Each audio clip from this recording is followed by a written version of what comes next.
Welcome to our lesson on place value.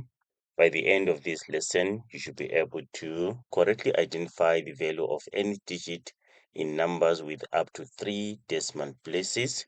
We are going to look at how to multiply whole numbers and decimals by powers of 10. 10, 100, and 1000. And then we're going to divide whole numbers and decimals by 10, 100, and 1000, which are the powers of 10. And then we are going to learn how to break down or decompose, build up, which is composing, rearrange, which is regrouping numbers containing up to 3 decimal places. Right, let's look at our first example. Write this as a decimal number. Right, how do we write this as a decimal number? Take note of these steps. Right, write the terms in order of size, starting with the highest place value.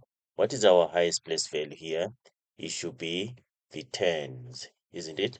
It should be the tens, followed by the ones, and then we have the tens, and then the hundreds, and then the thousands. Okay, let's arrange this. Right, we have arranged our numbers starting with the highest value.